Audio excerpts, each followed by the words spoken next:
Here are the 10 things that every new skater needs to know. Learning anything new is intimidating, but especially when the sport is as difficult as skateboarding. Most people quit because they feel lost or they don't know what skills to work on next. And with all my experience skating basically my whole life and years of coaching and competing, I'm confident in saying these are the 10 things that you need to drill into your head before you go to the skate park the next time. Make sure you like and subscribe to the channel because it helps us grow and you'll never miss a video from us. Number 1, tricks are overrated. You might think that you have to practice tricks to become a better skateboarder when that's just not true at all. As a beginner, you're better off using your board as a tool to navigate. Skate around town. Learn how the ground feels, what the difference between concrete and asphalt and smooth concrete at the skate park feels like. Don't worry about ollies and kickflips and doing all these tricks, because the more time you spend on your board just pushing and navigating, the more comfortable you'll feel. Your style will start to develop. You'll be able to have more fun because you can do more things. And the best part, the tricks will come easier when it's time to do them.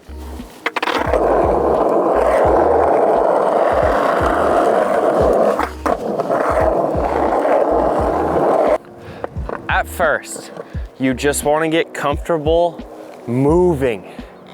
You want to learn how to get on and off the board safely and intuitively. I don't want you to worry about, oh, I've been skating for this many weeks, I should be able to do this many tricks. That is not how it works. Every trick you do moving forward, you'll be moving forward. That was the line. Every trick you do involves moving forward. It involves riding. If you don't feel comfortable pushing, maneuvering, turning, gaining, losing speed, you won't be comfortable doing the tricks that you want to do. Don't be surprised if it takes you 3 months, 6 months, a year to start feeling comfortable on your board skating around. When you're new, you shouldn't be looking for anything specific or anything concrete. You should just slowly but surely get more comfortable on your skateboard. The more patience you have for yourself, the less you judge yourself, the more fun you have, and the more curious you are, the more you will progress long term. I guarantee it. Too many people are looking for this specific feeling or the specific flick on a kickflip. I hate to break it to you, but you don't even know what you're looking for yet. So just build your confidence, build your comfort, have some fun, and skate as much as you can. Number 2, mistakes with gear. If you don't care about your skateboard, it's not gonna last very long. You have to take care of your board just like you'd take care of anything else. If you leave it outside, it's gonna get soaking wet. The wood is gonna absorb all the water, it gets waterlogged, and you lose your pop forever. If you step in mud or a puddle and then get on your grip tape, you're gonna wear down your grip, you're gonna put a layer of dirt on it, and it's gonna lose its stickiness and it's gonna lose its feel. If you get frustrated and throw your board, you're just gonna bang it up and get in the way. Do everything you can to prolong the life of your skateboard. Even when you're stopping, don't just get razor tail on purpose. You'll start grinding down the tail, and that'll make it so you have to get a new board even faster. Skateboarding's dangerous. If you want your board to be nice to you, if you want your board to respect you, you gotta respect it. If you don't have the right setup, you're not gonna progress safely or effectively. There are some very common mistakes that beginners make, but I want you to take responsibility for your skating. Do a little bit of extra research. Stand on your board and think about what you want. Do you want loose trucks? Do you want tight trucks? Do you want a small board? Do you want a big board? I'll walk you through how to make some of those decisions, but I want you to start taking some responsibility so you can get the right setup for you. I see this happen too many times where you have a narrow board with really wide trucks. So then you're seeing the wheels stick out outside of the board super far. We want the end of the truck to line up with the edge of the board.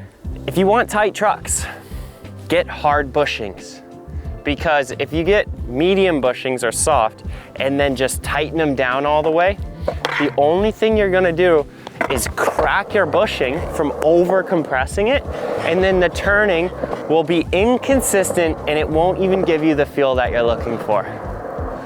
It's not always as simple as, oh, spend more money for the better skateboard. Pretty much everything that you can get off the shelf at a skate shop will treat you right. It's having the right combo of things, and nobody else can make that decision for you. It's okay to experiment.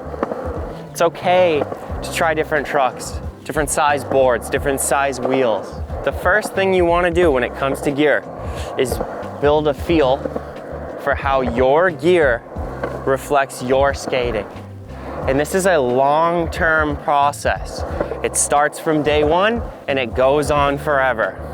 Don't hold yourself too tightly to one thing just because you've done it before. Having an understanding how your gear affects your skating is something that comes with experience.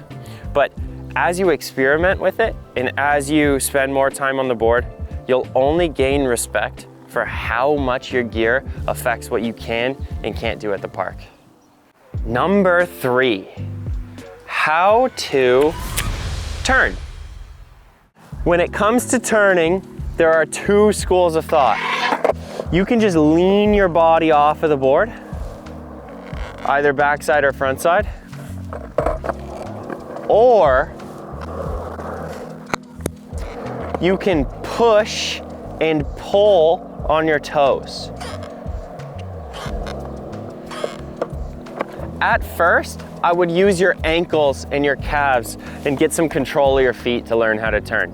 Mostly because you'll be going too slow to turn sharp anyways. Having control of your ankles, feeling the muscle on the front of your leg and feeling your calf muscle engaging to stay balanced and to control the angle of the trucks. It's a really important skill to learn early and then practice it often, because you're gonna rely on it for the rest of your life. We don't skate with lazy feet, okay? I see beginners all the time hop on their board with their toes hanging off and they're just standing on their heels with really lazy legs, and then they try to turn by leaning around. I don't recommend that at all. We don't want lazy feet, which means you're essentially standing on the board on the balls of your feet like this, right? If I have lazy feet, my heels are gonna drop and I'll fall off the back.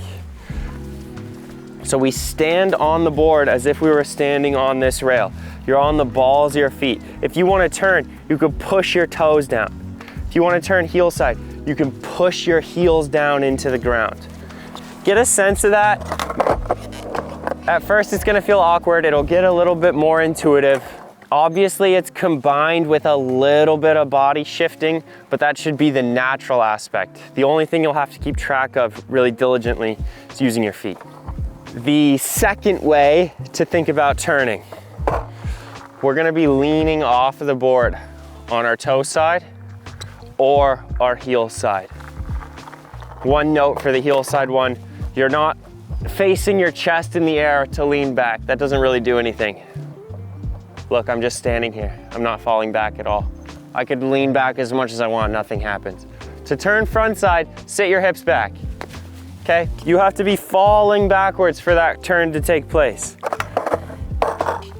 For the toe side one, all you do is feel your weight just drop off the toe side of the board a little bit, and then you just be patient. The reason that this is the second way we initiate turns is because you need control of your feet to be a good skateboarder. Everybody can fall off the board on both sides. That doesn't take much skill to dive off the board and to start a turn. So we're gonna learn how to control our feet first and be really accurate and good with our foot position, get stronger legs where it counts, and then we can start leaning more and more to make those turns more aggressive. The faster you go, the more aggressive you can lean, because that board will be able to skate back underneath you to keep you balanced. Look, if you're struggling with turning and you don't understand the body positions and you keep going like this instead of getting your weight to move around, I just want you to go to the closest wall, and for backside carves or backside turns, I want you to treat it like doing a push-up on the wall, okay? This is a very aggressive backside turn, right? This is how it feels. You can tell I'm not going like this, because that doesn't put my weight into the wall. To actually initiate the turn, you gotta fall that way. Trust that the board will come back underneath you.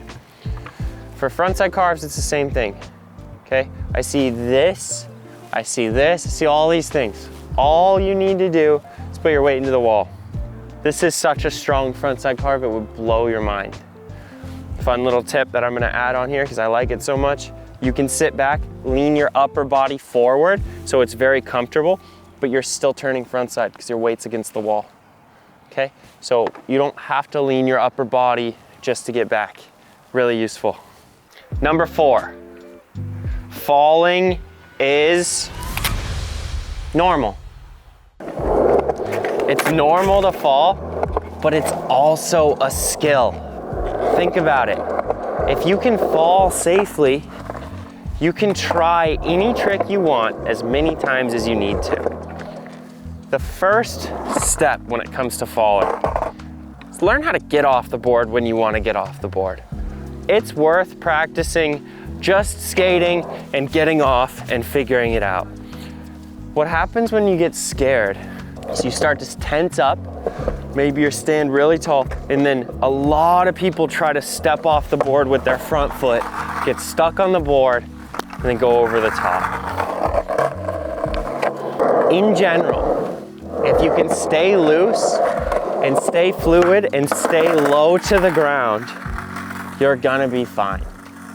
You only really run into big problems when you get stuck standing tall, the board shoots out, and you land all your weight into the ground on one spot all at once. There are a few main areas that you have to protect, and we do that by spreading the impacts out over a bigger surface area. So yeah, if you slip out and hit your hip bone, that's gonna hurt a lot. But if you're able to roll or get a shoulder down, basically anything where you're not landing with your hands first, or you're not too far from the ground when you fall, you'll be just fine. Be fluid, stay low, and don't be too scared. Whenever you're trying a new trick, you're gonna have to learn the bail before you learn the trick. So take your time on your first attempts, learn your bails, figure out how to ease into the trick from there. You'll progress the fastest like that, and you'll avoid injuries, which saves time. I'm gonna pick a couple of beginner skills that you'll likely be practicing soon, kind of show you the mindset of how you might bail those tricks, how you might stay safe while you're learning them, and then you go and finally commit when you're ready. So everybody wants to learn how to drop in. So we're gonna drop in on this bank, right? Set up the tail, and push down the nose. But immediately, if you've never done it before, you're gonna start thinking, okay, am I gonna slip backwards? Am I gonna fall forwards? What's gonna happen? What's gonna happen when I get to the ground? How's this gonna go? So instead of panicking too much, we can first just learn how to get off the board, right? Our safe zone's up here. So you wanna stay on the front of the board.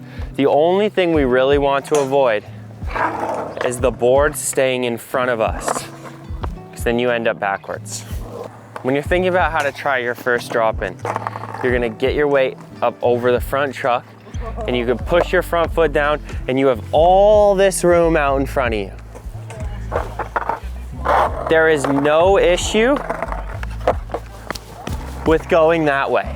You'll completely stay safe. It's like walking downstairs. It's like running down a hill. It is completely intuitive, it is completely normal, it's completely safe. You'll notice that the trick is you have to commit yourself over the board just to get to a part where you can bail.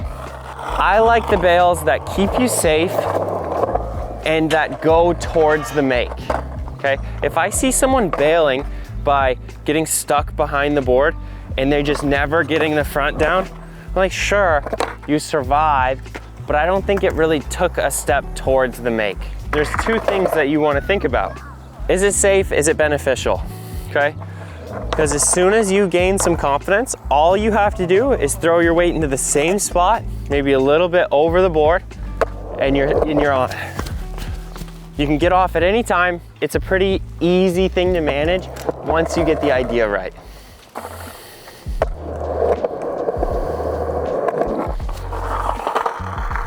It's always the same thing. Back foot comes off first, you step and run forward.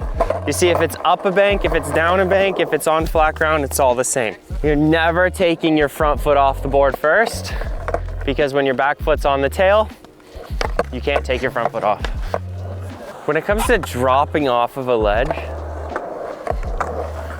how are we gonna stay safe? So the first thing is, we need the right skill set, right? If you're trying something above your skill level, you're more likely to get hurt. So you gotta be able to do a little manual, you gotta be able to do a little hippie jump, you gotta feel comfortable floating over your board, dropping off of something this height. Once you have those skills, you can work out how to bail properly. The big things that you want to avoid: your hips coming forward, your upper body going back. You can see they're very much connected. So usually, if you have one, you have the other. That puts you in a terrible spot to land. What we want is the ability to absorb the impact and get close to the ground. You're much better off getting down on your landing and being able to fall from there if you fall forward, rather than being stuck, landing tall and slipping out back this way, okay? You can see all the good examples are low and forward. All the bad examples are tall and back. That's a very common theme when it comes to bailing. You want to be able to run out of it. You want to be able to roll out of it. You want to be able to slide on the ground. If it's smooth, it's like almost preferred to land, sit down, and just slide out of it. Another thing that is beneficial, absorbing the landings and staying forward, if your board rolls a little bit or turns a little bit, it's a lot easier to get out of it going the right way. You're gonna fall a lot. You're gonna bail a lot. There's no problem with that. But how do you switch your mindset going from, okay, I've been bailing this for an hour, I really wanna make it. You just start adding strength to the front leg. You start standing up a bit taller and really own the landing without crossing that line where everything goes up and back and you stay too tall. You keep the same theme. You can bail the same direction in the same way, but a stable base, and you just stick with it. There's a saying that I really like: you gotta push the button. Every once in a while, you just gotta see what happens, give it your best shot. Number 5, the secret to banks. If you wanna skate around skate parks naturally, you're gonna have to go down banks. It's just the way it is. So, wow, that thing is tight. You're gonna have to go down banks. That's just the way it is.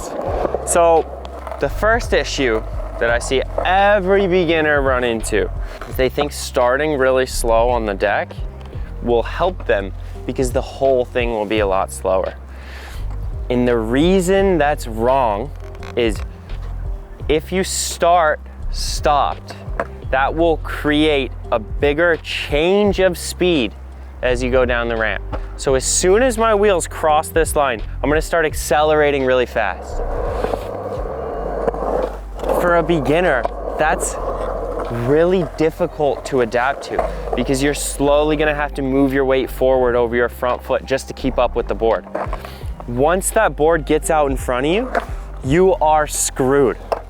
So what I recommend is first you understand that Leaning into the bank is a small combination of matching your shoulders to the angle of the bank. It's a really good rule of thumb, but also putting your weight more forward on the board.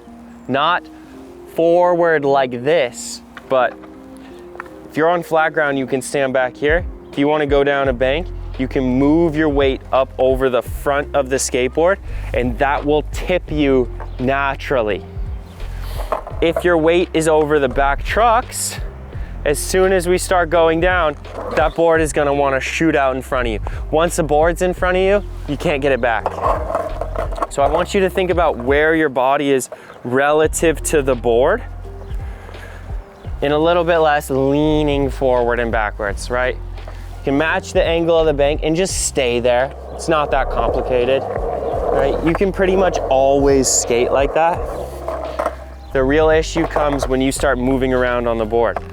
When it comes to flat ground, everyone tries to lift up to flatten out, and all that does is move you back on the board. All right, so now that you understand how to lean into the bank, I recommend that you go at a speed very similar to how you would try to manual off of a curb, okay? If you go too slow, I'm just gonna use this because it's right here. If you go too slow, that's gonna happen. You wanna go fast enough where you feel like you can just ride off the ledge. Okay, same thing with the bank.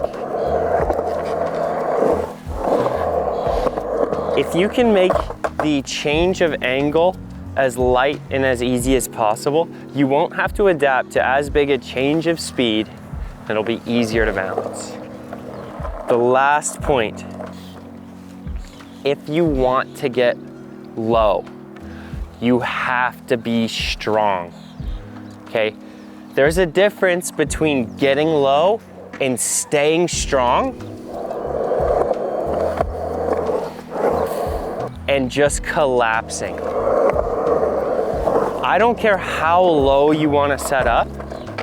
I'm a big fan of athletic stances. If you want to squat down, stay low to the ground, be safe, that's all good. But you're gonna have to be aggressive, and you're gonna have to be a little explosive getting through the transitions. Make sure you're standing up at every transition, at every angle change. If you do those things, you'll master banks in no time. You'll be able to skate around the park like never before. Number 6, a personal favorite of mine.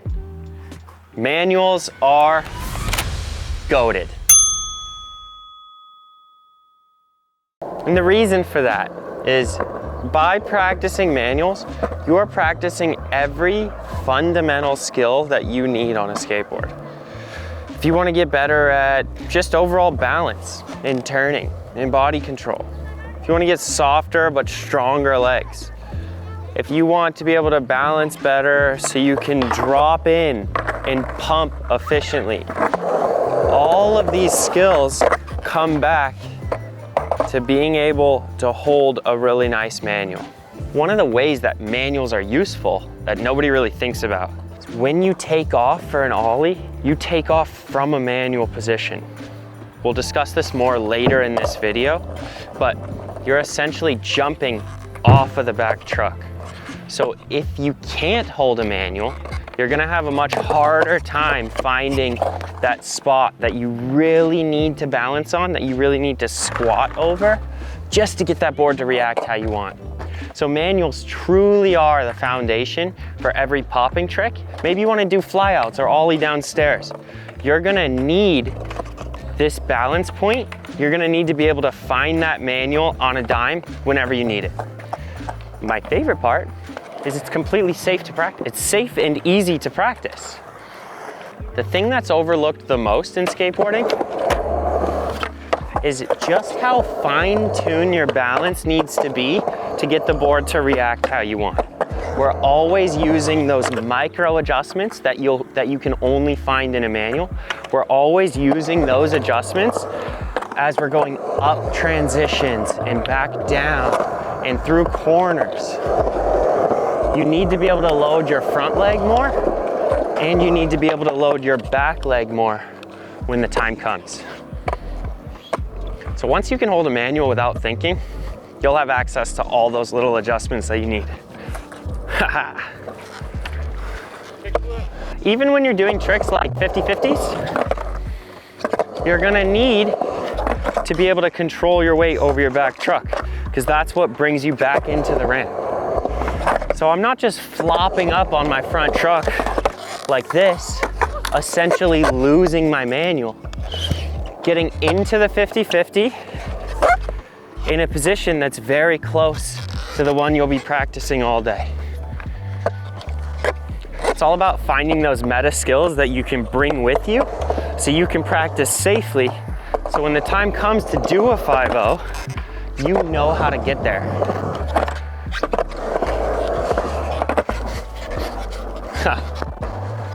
Fight for it.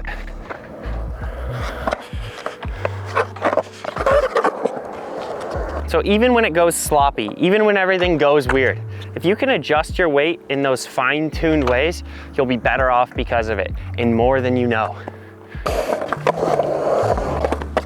If you find yourself needing more help with your manuals, make sure you check out our other YouTube videos that we have dedicated to manuals, and you can check out our online community.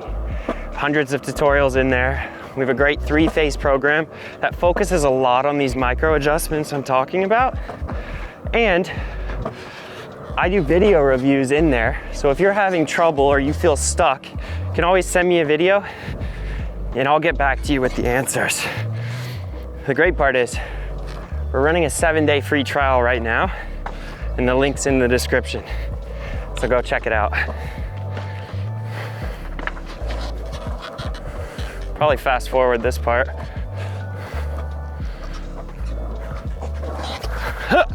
Oh, I'm going the wrong way.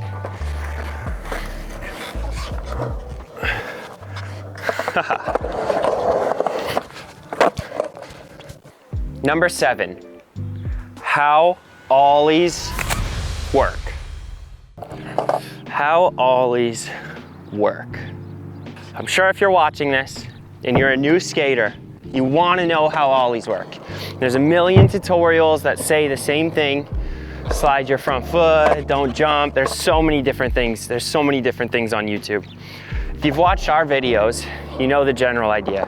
I love the manual balance. I love the manual hippie jumps so you can start hitting your tail on the ground. You can feel that board bouncing off of the ground. To me, that's the most important part.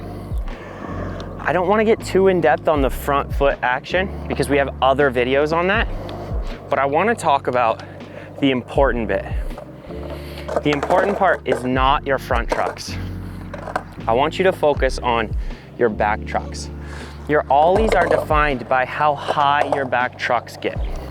So when you look at your own ollies and they start going like this, even though you're jumping super high and you're getting a good pop, if those back trucks aren't getting into the air, you're not gonna be able to clear anything. It's not gonna turn into kickflips easily, so you're gonna be in some trouble.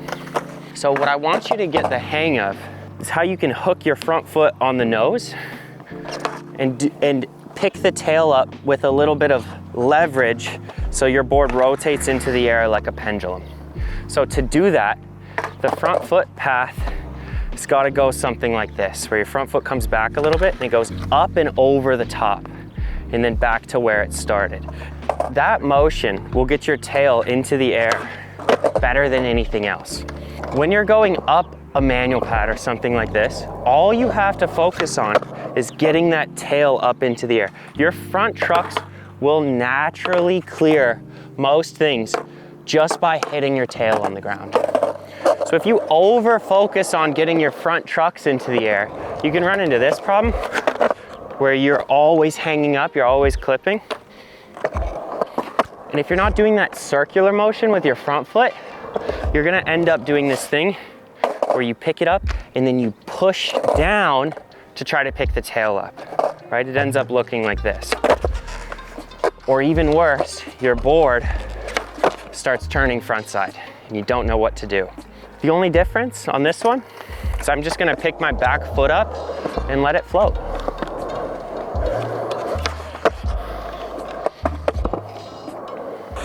There is a moment over top of this manual pad where everything is floating. I'm not just getting up and pushing my front foot down, hoping that brings everything up. That's not how it works. I do a lot of video reviews in our group, and one of the top things is just over pushing that front foot down into the obstacle that you're trying to clear. It's seriously a lot of patience and a lot of floating. Some easy things that you can practice to help you find that bounce and that float are the following. Number one, practice your manuals. Don't skip your manuals. I know you guys are skipping your manuals. Don't skip your manuals. Number two, hippie jumps, right? Just practice your hippie jumps and your hippie jumps where you lift the front trucks in the air. That will show you the timing of what your jump should feel like before your tail hits the ground. So what we've covered here is essentially position one, where you squat over the back truck. Position two, where you start extending up off of the board and then lifting your front leg and jumping off of the back truck. This will throw the tail into the ground without your back foot running into the ground and trapping everything. I believe that's the first problem you should solve, because then you can float, then you can get in the air, then you can go do tiny ollies over cracks. You can get that board to start floating a little bit. Once you master that, then you can start worrying about your front foot path, which is gonna come up into the inside a little bit. And I'll explain why. Because when you pop the nose, look at where it goes. It comes back across my body a little bit. So I gotta put my front foot here. So then once everything is already coming up, all I gotta do is nudge on the nose a little bit up and out to bring that tail into the air. You can see if I just start here, I can't physically pull the board into the air. Nothing's gonna happen. The board is on the way up and I'm just nudging it a little bit to get it to flatten out. And then you just gotta be patient. This next part's very important, so listen up close. When you're doing an ollie, you are not jumping off of the ground. Your back foot is not hitting the ground and then you jump. It is not happening. If your back foot touches the ground, it traps your tail down and that board isn't going anywhere. You wanna jump with a little bit of space between your back foot and the ground and leave some room for that natural ankle movement where your toe is gonna go down. You really don't have to think about that, because if you have good foot position and you load this position properly, this ankle will naturally extend as you're jumping. So you have to leave some space for the ground. We do that by finishing our extension on the board, and then as we're jumping, that's when you lift the nose. Extra little bonus tip for you guys. If your back foot is on the tail, you cannot pick your front foot up off of the board. Go try this. Try to take your front foot off. It won't happen. I'm not doing anything besides picking up my foot and moving it around, trying to get it away from the board. It's not going anywhere. So you are loaded on the board. That board will come up if you lift your front foot. It's just all about getting the timing of how you can jump and hit your tail on the ground. It's even worth it when you're practicing ollies to use your front hand as if it was your front foot and practice getting your tail to rise up into your back foot and feel what that'll feel like in the top. It's much easier to control your hand than it is to control your foot. So if you find yourself pushing down at the ground, you'll see it doesn't really work that well. The best thing that we could do is use the energy as it's coming up and pull on the nose, a little bit up and forward. You'll be in good shape. And after you do that, after you get all those things dialed where it feels natural, you can focus on having some patience in the air and bring that tail up with you. Number 8, I want to tell you the truth about kickflips. There's this idea that kickflips are somehow a beginner trick or something that you learn right after you learn ollies. And in my opinion, this couldn't be less true. Kickflips are a hard trick. Kickflips aren't even the easiest flip trick. You have all the shove-its and 180s, and you know, some people would argue that varial flips come first for them. Some people feel more natural with heel flips than they do with kickflips. So I would start by framing your skating around the idea that kickflips will come later. There are so many things that you can practice, many of which are on this list, before you even think about kickflips. If you rush into kickflips, it might just lead you to unnecessary frustration, first of all, causing burnout, making you just want to quit because you feel not good about yourself because you can't do something that reasonably shouldn't even be able to do anyways. The next thing is, it might hold you back long term. By dedicating your time to feeling comfortable on your board, by skating around town, by getting a strong push, understanding transitions, understanding how to manual, understanding how to pop your board, these things will take you further long term than just trying a bunch of kickflips, especially while not moving. There's a lot of skill you can develop on your board that doesn't even involve jumping or flipping the board. So be patient, take it slow, get the right framework for your progression. You'll have much more fun and you'll be better off because of it. I'm not saying never try kickflips. If you're skating an hour a day, maybe 10 minutes or 5 minutes can be toward just sitting there, trying to get the board to flip and trying to understand how they work. Most people aren't gonna land a kickflip in their first week or their first month skating. So if you're skating for 3 months, 6 months, 9 months, and you still can't flip the board, that's completely fine. You didn't waste your time. You're getting comfortable with how it works. You're building your confidence. You're letting your style develop. You're working on your ollies. Your kickflips will come in time. They take a lot of energy. They take a lot of hard work, but you'll get them. Number 9, what is rotating? So we're back at the wall. So we're gonna be talking about rotating. Earlier, we compared the 2 different types of turning by leaning against the wall and by pushing on your toes. This time, we're gonna compare turning against rotating. What's the difference?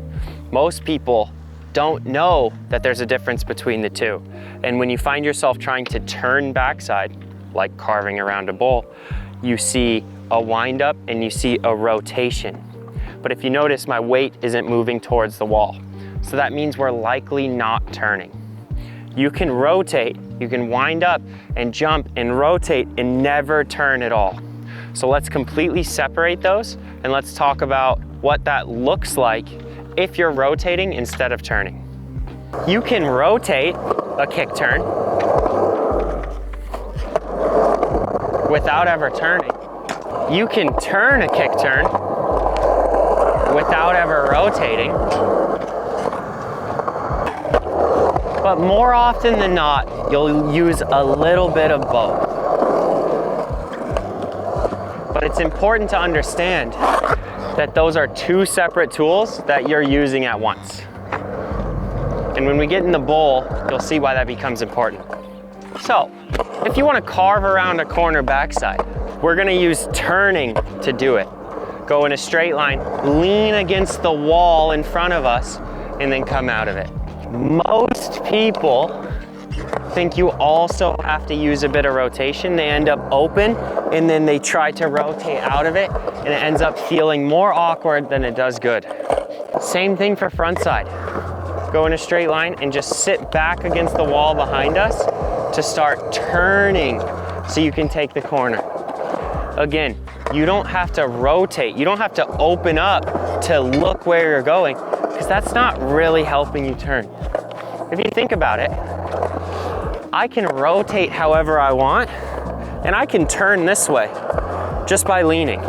So those two things really aren't connected. You have to use them together most of the time, but they are by no means the same thing. We have one more area that becomes really important, and it's on your 180s. To do a 180, you have to rotate, but most people start them by turning. So if you lean off of your 180 and turn and jump, yes, you might spin naturally because of the way everything's loaded, but that doesn't mean the board's gonna come with you easily. So I want you to think about your 180s like you can go in a straight line and just spin without turning. If you can master that, you'll be a lot better off moving forward. A way to test if you're doing it is just look where your trucks are, maybe skate along a line, and if you're jumping and covering a lot of distance sideways, you're probably leaning into it. If you can take off and land directly back on the line, there's no faking that. So a great key thought that you can use that solved this issue for, we're gonna keep that. When you're winding up, put your front hip on your heel side, right? You see how this wind up is almost a front side turn? That's good because your instincts are gonna be telling you to lean backside. So you counter that by rotating out a little bit over this side. And as you load up that back foot to pop, see how it flattened everything out? Now I'm going straight. So it feels like I'm going in a straight line, but it also feels like I'm turning front side and I'm turning backside at the same time. Now this thing is super loaded and I can 180 in a straight line. That's how you use rotating and turning together at different places around the park. Number 10, drum roll please. Skate park etiquette. What's wrong with this picture? What's wrong with this picture? What's wrong with this picture? And what's wrong with this picture? And what's wrong with this picture? In a nutshell, the obstacles are meant to be skated. Don't stand on an obstacle. Don't sit on an obstacle. Don't leave your board around an obstacle, and don't stand with your board too close to the coping when you're on the deck of a quarter pipe. As a general rule of thumb, you can see where everyone else is naturally hanging out and go start your runs from there every time. That way, you'll make sure you won't get in anyone's way when you're not doing anything.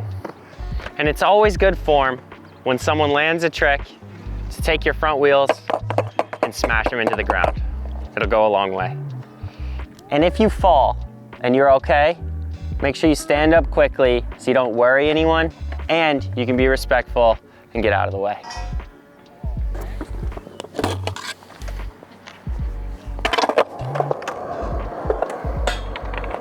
Nobody cares if you're good or bad while you're at the skate park. The only thing that matters is that you're respectful, you stay out of the way, and you take your turn. And especially if you're cheering on other people when they make tricks, you'll fit right in. In general, the skate park is built to be skated in certain directions. You can tell everything flows this way across the park. The ledges, the rails, the banks, the step up, everything is going back and forth this way. So try to avoid skating across the obstacles for no reason. It's completely fine if you can't drop in yet. But if you're working on tricks where you're not gonna fall, make sure you're still respectful and you keep your runs short. So get in, work on a couple of your kick turns, and then reset so you can take turns with everyone else. When it's your turn again, it's easy to get back into the bowl, do a couple of kick turns, and go from there. And when you're waiting, make sure you give yourself enough room from the deck so you don't do what's called the diving board, where your nose is sitting out over the bowl and someone can easily run into it if they do a frontside grind. Now that you know the 10 things you need to remember before you go to the skate park the next time, you're ready to practice with more confidence, feel more comfortable at the skate park, and go make some friends. If you liked this video and you want to learn more from me, make sure you check out our online community. The link is in the description for a 7-day free trial. We have loads of tutorials and a 3-phase program that will take you from knowing nothing at all to mastering the fundamentals so you can do whatever tricks you want. Plus, I do video reviews so you get personalized feedback from me. Thank you for watching. I'll see you soon.